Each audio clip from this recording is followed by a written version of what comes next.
اسلام میں سورج کے طلوع ہونے کا وقت مقرر ہے،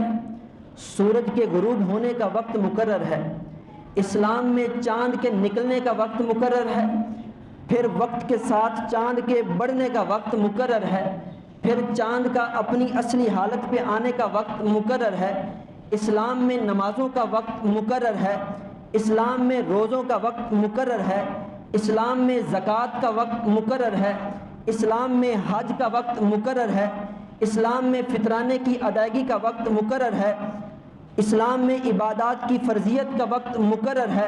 اسلام میں عیدین کی ادائیگی کا وقت مقرر ہے، اسلام میں جمعے کا وقت مقرر ہے۔ الغرض ہم جو بھی چیز اٹھائیں اس کے لیے ایک اسلام نے وقت کو مقرر کر رکھا ہے۔ اگر ان عبادات کو ان اوقات کے علاوہ ادا کیا جائے تو یہ عبادات ادا نہ ہوں گی۔ اسلام ان عبادات کے ذریعے سے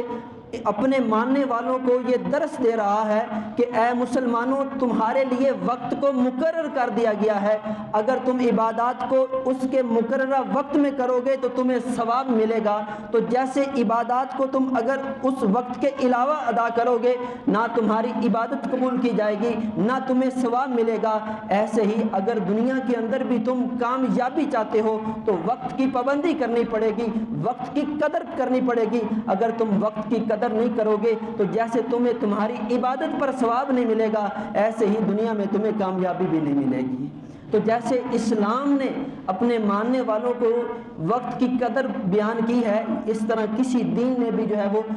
وقت کی قدر بیان نہیں کی۔ تو ہم مسلمان ہیں، ہم دوسروں سے متاثر ہوتے ہیں، اس کی وجہ یہ ہے کہ ہم نے اپنا دین نہیں پڑھا، ہم نے اپنی تاریخ نہیں پڑھی۔ اگر ہم اپنی تاریخ پڑھیں تو اسلام نے ہمیں کہیں بھی بے سہارا نہیں چھوڑا، ہر چیز ہمارے لیے قرآن و حدیث کے اندر موجود ہے۔